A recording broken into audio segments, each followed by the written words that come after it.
We start off today's video in the Crag Field biome.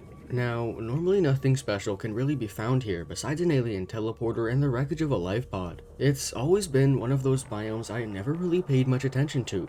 Well, that is until now. On the very edge of the biome, right next to the void, we can now find some sort of broken piece of architect technology. And I gotta say, the sound design for this thing is absolutely amazing. In fact, it was actually done by Chylinski, the original sound designer and composer for Subnautica. As we can see, whatever this is appears to have wrecked or crashed here with its light shining into the void. Now, I have reason to believe that this is a main piece of the storyline for the Gargantuan Leviathan or Return of the Ancients mod, and with it, I've kind of started to piece together the alternate Subnautica storyline that will be told. The story will start off in the Lost River, which makes perfect sense because this is where we can find the skeleton of the Gargantuan Leviathan. Somewhere within this area, pretty close by to the skeleton, we will be able to find some sort of alien base. How do I know this, you ask? Well, in previous builds of the mod, there used to be an alien cache that could be found within this region. In the past, we used to be able to find an orange tablet, an ion cube, and a data download that would provide us with several signals to other alien bases. This cache has now been removed, but it makes sense that we will still be able to find some sort of alien base here as a replacement, and that this is where the story will begin. Much like the old cache, I believe we will still find signals to other alien bases around the crater inside this Lost River alien base. And I know this because I unintentionally got some of them to show up. I brought this up to the developers of the Return of the Ancients mod, and although it was simply an unusual bug, with their permission I am allowed to share what I was able to find with all of you. I was able to get a total of 3 signals to show up.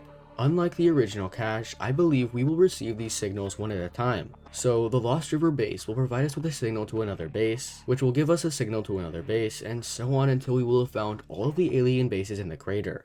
The first signal I got to show up is called Downloaded Coordinates Resource Storage Facility. So we can infer that this signal will bring us to an alien base called the Resource Storage Facility. When we teleport to the coordinates, we find ourselves in the Blood Kelp zone, although unfortunately we don't find an alien base since the developers removed them from the build they gave me. However, we do receive a PDA message that says, "Geological signal interference detected. True signal source is likely nearby." So, upon traveling to the signal, we wouldn't find the base in the exact spot the signal can be found anyways, but according to the message, we'd find the resource storage facility somewhere else within this general area. A very interesting detail is that we can find pieces of a ghost leviathan skeleton nearby, and if we follow these bones, it leads us to an area right next to the void where we can also find a juvenile gargantuan leviathan. Placing the juvenile guard here was definitely intentional, which leads me to believe that the base will be found somewhere close by to it. Of course, that's not certain yet, but it's my best guess as to where the base will be located. The second signal I got to show up is called Downloaded Coordinates Alien Database. This is clearly the name of another one of the alien bases. So far, we have Resource Storage Facility and Alien Database. Both names are definitely intriguing and get you wondering what we'll find inside of them. When we teleport to the signal, this time we find ourselves in the Bulb Zone biome right next to the void just like the first one. We also receive the same message as last time, which tells us that the base is somewhere nearby. And once again, there is a juvenile gargantuan leviathan nearby on the border between the mountains and Bulb Zone biomes. So my guess is that we will find the alien database somewhere around there. So far, both of the signals to the alien bases bring us to a location nearby to a juvenile gargantuan leviathan, and it makes sense that these creatures will be placed near the bases to guard them and make it more difficult to enter. That being said, I know of 2 other locations where we can find juvenile gargantuan leviathans, the dunes and the crash zone. So if the other alien bases follow this same pattern, it's possible that those biomes are where we'll find some of the other alien bases. That being said, I'm not sure of the exact number of alien bases we'll be able to find, and I'm also not sure if there are any other locations where juvenile gargantuan leviathans spawn, so this is simply a theory as of right now.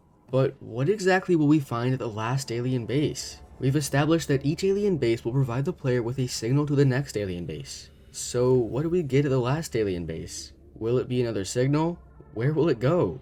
Well, this is answered by the third and final signal I got to show up, which is called Unidentified Tracking Chip Distress Signal. And interestingly enough, this signal leads us back to where we started this video, the wreckage that can be found in the Crag Field biome. Based on this, we can infer that the last alien base in the crater will provide us with a signal to this wrecked piece of architect equipment. This is further supported by the fact that the distress signal always appears at the very bottom of the beacon's list, no matter which order I get them to show up in. By the same logic, this also tells us that we'll find the resource storage facility before finding the alien database, which is another intriguing detail. Now, you'll notice that whatever this is shining its light out into the void. And if you look closely, the blinking light is signaling SOS in Morse code. If we were to look into the void where the light is shining, I believe that is where we will find the void base that we've seen in teasers from the past. This crashed piece of architect equipment will point us to the void, and when we look out into the void, we will faintly see the alien base in the distance. Obviously, none of this is actually in this build, but this theory seriously makes so much sense to me. I have no idea what we will find in the void base, but the SOS signal we're getting from this piece of architect technology leads me to believe that something might have gone wrong with the void base, probably something relating to the Gargantuan Leviathan. When everything is finished, it'll be very interesting to figure out what we'll find there. Now, I know that was a lot, so I'm going to really quickly recap everything we've been able to determine about the alternate story based on these signals. The story will begin with the player finding the alien base in the Lost River. From there, we will receive a signal to a base in the crater, which will provide us with a signal to another base, and so on until we will have found all of the alien bases in the crater. The number of these alien bases is uncertain, although my guess is that it will be 4 or 5 based on the number of signals we got from the cache in the older build. One of the alien bases will be called the Resource Storage Facility, and will be found in the Blood Kelp, while another alien base will be called the Alien Database, and will be found in the Bulb Zone. The order we'll find these alien bases in is also uncertain, although the order of signals suggests that we'll find the Resource Storage Facility before finding the Alien Database. It's also possible that 2 of these bases will be found in the Dunes and Crash Zone based on the location of juvenile Gargantuan Leviathans. At the very last alien base, we'll get a signal to the crashed piece of architect technology in the Crag Field, which will then lead us to the Void Base. And I believe the Void Base will be the final alien base added in this mod, although that's not entirely certain. Please keep in mind, this is basically a big theory right now, based on what I've been able to find in the mod. It is based on a lot of facts, but nothing is set in stone just yet. And then of course, there's also the Gargantuan Leviathan's Sunbeam animation, where it's been pretty much confirmed that we're going to be able to find the life pods that ejected from the Sunbeam, and that there's going to be some sort of story related to them, or some sort of voice logs that we can find showing us what they experienced before they died. And I still believe something is going to happen with a Neptune rocket at the end of this new story, although what exactly it'll be is hard to say at this point. My best idea so far is that we'll have to craft some sort of upgrade for the Neptune rocket that will allow us to escape the Gargantuan Leviathan, but that's basically just wild speculation at this point. Now, as it turns out, we can also find the same thing from the Crag Field inside of the Quarantine Enforcement Platform's moon pool. It seems to be some sort of architect drone or submarine, and it's actually physically docked into the moon pool. You can see where it connects, which I find really cool. I have a feeling we'll see more of these guys in the future. With all of the story stuff out of the way, there have been a lot of other updates to the mod that I'd like to show you guys now.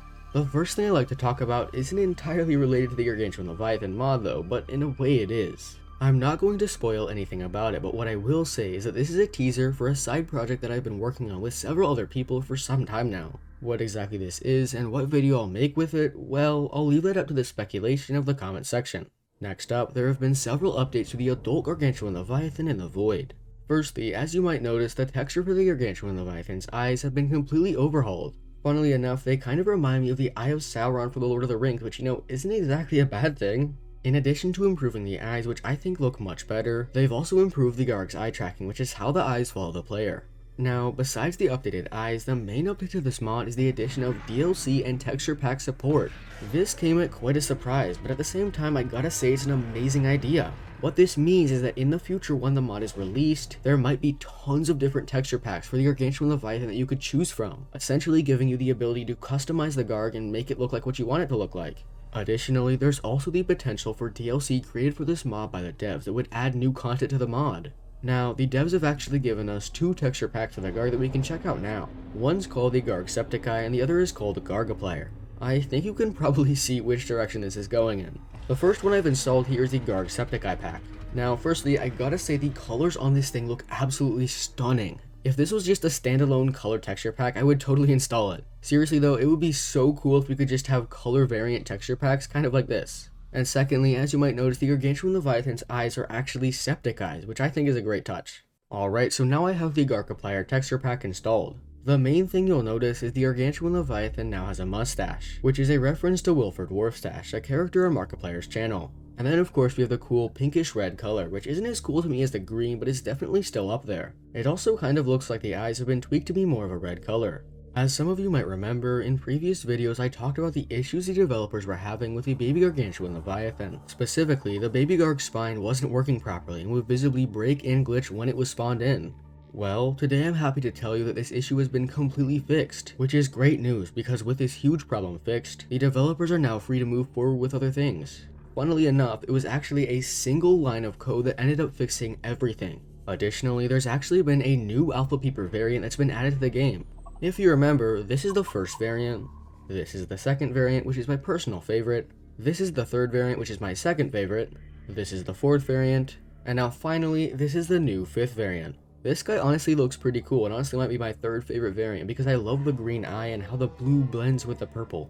Now, on top of adding a new variant, they've also added custom inventory icons for each variant of the Alpha Peeper. So if I go ahead and pick a couple of these guys up, you'll notice that each one has a different inventory icon.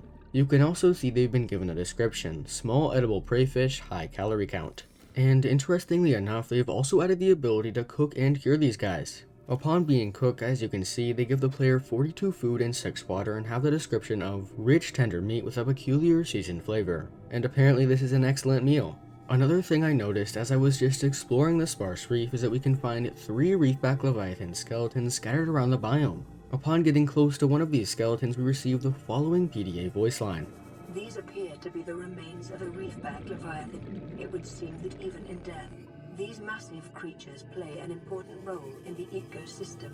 And if you guys remember, there were also the Ghost Leviathan skeletons we saw previously in the Blood Kelp, and the Ghost Leviathan skeletons in the mountains that I mentioned in a previous video. I'm guessing there are many other instances of these skeletons scattered around the crater as well. It's really cool that they've added these because it shows the effect the Gargantuan Leviathans have had on the ecosystem as they become the new apex predator. And as has always been the case, there's been loads of unseen work on the story, bug fixes, and small tweaks that I haven't talked about in this video. The developers, or architects of the unknown as they're called, have been working extremely hard, and at the end of the day, you have to remember that they do this all for completely free. They're providing what's essentially DLC for Subnautica for completely free. So please remember to show them some respect, and don't be constantly asking when the mod will be released. They'll release it when they're finished with it. They don't want to release an unfinished product. And if you can, consider supporting them on Patreon because it really helps them out with their work. That being said, I do believe public release will probably be very soon, especially now that they've fixed the baby Gargantuan Leviathan. I've been told that when the actual story and alien bases get added to the game, that's when this mod will be released to the public. Finally, the last thing I want to talk about is a couple of new teasers we've been given. The first teaser is simply a picture of the wrecked piece of architect technology we saw previously, so nothing too special. The next couple appear to be some sort of motivational backgrounds that kind of support my theory that something is still going to happen with a Neptune rocket. And then finally, we've been given this picture showing Riley Robinson interacting with an architect computer, so we can infer that this might be something we do inside one of the alien bases. And that's it for this video. Thanks so much for watching, and if you enjoyed, please consider subscribing to stay up to date with this mod. And I'll see you guys in the next video.